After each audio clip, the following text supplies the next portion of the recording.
Welcome, viewers. Ziad and I are again here. We have been talking about American fractured democracy, the factors that have brought us to a non-democratic democracy.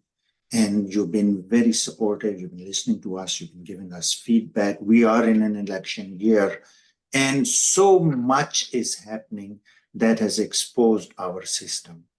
The First Amendment, the life, liberty, and pursuit of happiness on which the American dream, the greatness of American civilization was based, that has been brought down. The recent events in the last 4 years, with the kind of unprecedented warmongering that we have seen, and related to that, so much has happened. We will be talking, Zaid and I will be addressing that today. You see, with the genocide of Palestinians, which is happening, and Palestinians, not Muslims, it's Palestinians, Jews, Christians, Muslim, all alike. As long as they're Palestinians and they're not Zionists, they don't support Israeli expansionism and genocide that they have been carrying on for a long time, but it is at its peak. It has exacerbated to a level that is never seen or heard of before. And in that, the role of the empire is so sinister, and it has gone to a level that we never imagined that it will, silencing its own citizens, squeezing every bit of resource while Americans are struggling because of Corona, because of inflation, because of no jobs, because of, all of that is happening to Americans, squeezing every bit of money and resources from them and giving it to Israelis, a foreign nation, to fight a war that is illegitimate and that is based on cleansing ethnically an entire country full of Christians, Jews, Muslims. And the voices all over the world have been raised, but the empire is unmoved. Students from here, I'm so proud of our new generation and our students in the universities who have stood up. They have reminded us of Vietnam. In Vietnam, when American soldiers were being killed and American interests were being damaged and American pride was bled to near-death experience, the whole nation was so, in pain. Students stood up, and then with students, all these youngsters, they came out and they did this. Now, Colombia, which has always been a source of such resistance, such inspiration, they started this movement. And what the administration, the Biden and the other Democratic people who claim to be liberals and who claim to safeguard civil liberties have gone to an unprecedented level, from legislation to creating false resistance against these people in the guise of Jews and in the guise of those people who are against these Palestinians, using anti-Semitism as a tool, creating legislation. In America, in so many places, in several states, you can say whatever you want to say to America, and Americans, and American government, and American leaders, and American president, but you cannot do that to Israel. In America, the nation, the country that takes pride in being free, being democratic, providing you the freedom of speech, which is your inherent natural right. You cannot speak against the war crimes, the genocide of a foreign nation. And now Colombia has taken it to a level, all the coastal, elite colleges, whether it's Stanford, whether it's Berkeley, whether it's so many other colleges which have joined, which keep joining this movement. And I'm so proud of the students. They have taken it to prom, they have taken it to graduation, they have taken it to every possible venue where they can. And that also involved the curbing of civil liberties and silencing the voices of sanity and peace, to banning the TikTok. So yet, I want you to reflect upon all of this, and then we will carry this conversation further. Oh, thank you very much. The first thing I would want to mention is when you talk about anti-Semitism, right? So from the information that I have, and correct me if I'm wrong, the most long-standing Semites are the Palestinians, right? That have, been native of that specific geographic location where the Semites originate from. I mean, the Jews, they migrated, they moved to other countries, but then they came back. But the actual Semites right now, through their bloodline are the Palestinians. So when you say anti-Semites, that should apply to the Palestinians as well, in my opinion. Which should apply to people who are killing those Palestinians. Exactly. They are anti-Semites. They came from Europe when they were kicked out from Germany and other places. They came and they started killing these people, Palestinians. Please continue. So as you have seen, I think it's been more than 200 days, correct me if I'm wrong, with this, ongoing genocide that's taking place in Palestine, right? So they were moved to all the locals in Palestine, they were told to move up to that Rafah strip, and now that's being bombed as well. So this is a clear-cut, sort of complete eradication of a race. And it's not a religious war, as we know. It's a dispute of land, and where a settler, a colonizer, has been not slow and steady, but very in a very fast-paced manner. They've been occupying the lands of the Palestinians, and now it has gotten to a point where they want to just completely eradicate this population, so that there won't be any future problems for them in the future. But anyway, so getting back to your point about these colleges that have had these encampments, where this amazing moral army of youngsters that has emerged and that is challenging a very corrupt, robustly corrupt system that is callous, that is shameless, and that keeps turning a blind eye to the message of its public that are showing resistance to this war. All the American people have stood up. There's been amazing demonstrations, but they shamelessly keep turning a blind eye to it, and they keep blaming Hamas for the hostages. Where are the hostages now? I mean, if they were so concerned about the hostages, why are they still continuing to bomb the Rafah Strip, even though Hamas has agreed for a ceasefire? But anyway, like you mentioned, that Colombia has always been the pioneer of these movements. Even in the Vietnam movement, they were very, they were leading the anti-war movement against during the Vietnam invasion. So what I would like to say here is that first of all, I would like to salute the parents that are actually, a lot of the parents are encouraging their students in this movement. And they're actually participating. Yes, they're directly participating. They're supporting their friends. It's of their children as well to play there, to partake in this movement, to play their role.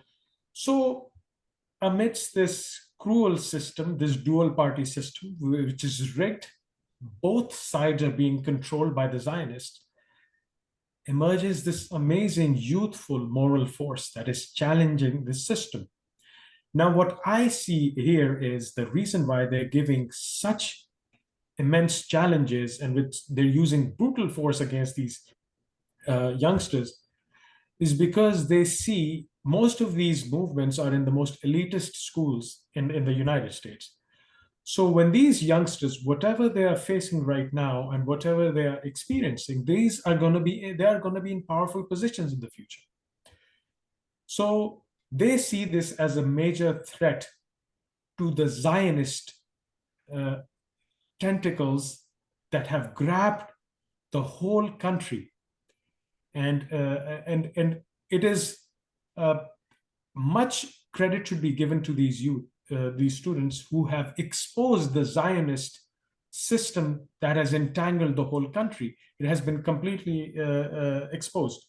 I mean, I would like to give much credit to Code Pink, associations like Code Pink as well, they have exposed how much money is being taken by all these politicians on both sides. The dual party system, they're taking money. Single party system disguised as two parties. Exactly. And they're taking funding from both sides. So with all this resistance, the system is itself exposing. And one thing that amazed me the most is, and I would like to use this forum to bring it to attention to everybody, to all the American citizens, to all our listeners, is that I saw some interviews of IDF soldiers, a lot of them. A major portion of these recruits, young recruits, have dual citizenships of the United States and Israel. So one thing that surprised me the most was a lot of these, even the regular citizens of Israel, they're allowed to kill Palestinians. They're all armed. So when these young students that are recruited as IDF soldiers, when they come back to the United States, is there any proper background checks done on those? Because whenever you have people coming from other countries, war-torn countries, there's very extensive background checks done on those, even if they're American citizens. So my concern is when these people that go around on a killing spree, killing innocent civilians on the go, just as a shooting target, as if it was a video game that they're playing, they go around killing them. And when they enter back into the United States, what danger or what specific, negative elements they would bring to the society as a whole, or what dangers they would pose to the society when they come back and be a part of the American society. So those are the questions that were coming to my mind. But again, I would like to give full credit to this amazing moral force that has emerged out of out of nowhere and is giving this this whole corrupted system a great challenge. Thank you. Syed, I would like to add a few points here. It's not IDF, it's wolf in sheep's clothing, it's IOF. Whether you want to call it Israeli occupation forces or Israeli offensive forces, there is no defense involved here. There is no war going on and there is no dispute. It's a very clear occupation of somebody else's land who had a very clear title to that land that have been occupied. This was installed by the dying British Empire in 1948. And ever since this has gone on, they have been pushing and pushing and pushing and taking over Palestinian lands with the help of then British and then Americans owned them. They adopted this. This is an illegitimate child of Britain and America. They've adopted it. So there is no, when you give way to and take money from organizations like clandestine organizations like AIPAC, we used to, call NRA a danger to our democracy. NRA is nothing as AIPAC is a clandestine organization, and how its claws or tentacles have controlled our politicians. The 10 Republican senators have written a letter to International Court of Justice president, threatening him and his family personally that we will come after you if you issued arrest warrants on Netanyahu.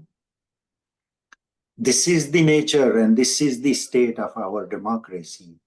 TikTok ban behind that is because we're able to easily control the puppet corporate media here, which is like greedy, lusty for dollars. Facebook, Twitter, all these platforms, most of them are owned by Facebook now, Facebook, Instagram, and only guess which social media is not in their control? It's TikTok. TikTok has relayed more resistance and more of these genocide videos. And I must commend the Jews group called Jews Voices for Peace. They have done remarkable work to bring Jews' voices who oppose this Zionism, this blatant killing of Palestinians, whether they are. Now, as far as anti-Semitism is concerned, In American churches all over the world, but especially American churches, you go and they tell you that Jesus Christ was crucified by Jews, not by Romans. Is that anti-Semitism? Stating a fact, is that anti-Semitism? And all these, the protecting the Israelis, which are foreigners in Palestine, which were kicked out of Europe. They should go back to Europe and occupy Germany and Austria and those places, not Palestine. They have no claim on this land. So our democracy is hostage by these factors. Our voices are being silenced. Legislation is being done successfully. Money is being siphoned, American taxpayers' money, which could help them. The student debt is rising to trillions of dollars. People are unable to afford a living, let alone an education or healthcare. People cannot live. And you take $92 billion of US taxpayers' money and give it to foreigners who don't even listen to you? They don't. We have virtually become, with all the money and all the power, the resources and all the claims of democracy, we have become puppets of a foreign, tiny, little, minuscule, clandestine, sinister country. Where is democracy? Who is killing our democracy? I've been saying this before and I'll say it again. Trump is the only American president in modern history who has curtailed wars. He's the only one who has discouraged, who has brought all American enemies to terms. There was no North Korean threat. There was no Palestinian conflict. There was no Iranian, nothing. But look at what happened to Trump. He was dragged out of his popular majority and he's been marred with case after case after case. This system is not letting him rise. You see his popular support is mind-boggling. They will not let him come to power because he's opposed to wars, and wars make money. And you mentioned Hamas. I have a very strong belief that you need to see who's benefiting who. Every action of Hamas benefits Israel. If Hamas is not an arm of Israel, Hamas is funded, and it is documented. Hamas is funded by Israel's cash, not just wealth or money or resources, cash. Netanyahu have sent suitcases of cash to Hamas. And you can see that nobody's seen those hostages, nobody has seen those killed babies. People are counting their brave, courageous journalists still there despite being bombed and killed, and their colleagues have been bombed and killed. They're still there reporting this as much as they can, but we still don't have all that information. We don't have how many, have kids and civilians and innocent people have been bombed, carpet bombed, chemical weapons, biological weapons, what not. How is that a tiny little group called Hamas stands up to the empire and to Israel together? It's not possible. You use that as a weapon to launch any kind of offensive against innocent Palestinians. How does that affect our democracy here? It was fractured, now it's wounded and it's bleeding. I hope it does not bleed to death, but the way the legislation is going, the way our legislators are going crazy, is for the blood money they get from AIPAC. It's mind-boggling. We're talking about China and we have scared people, gullible, innocent American people who do not read, whose only source of news and information is cable news, where the corporate puppets are sitting, cramming and repeating the government taught lessons, talking points that people do not know beyond that. China is not our enemy. China's one-party system is more democratic than our one-party system. We have only one party, the profiteers' party. Profit comes from war, profit comes from blood, profit comes from whatever. Ukraine war started and the oil companies made $200 billion profit. Just the oil companies, which have nothing to do with war. We get no oil from Ukraine or Russia or that region. This is the state of democracy. You talk about democracy, democracy is nothing if it doesn't engage people, it doesn't care about people. The greatest American leader, Abraham Lincoln, said that. The government by the people, for the people, of the people. If it is not that, it is not democracy. With that, I would like to invite you to say if you want to say anything else. I would just like to say some parting words. As you mentioned China, you mentioned Russia, right? We keep talking about Russians meddling with our elections, you know, China trying to control through TikTok.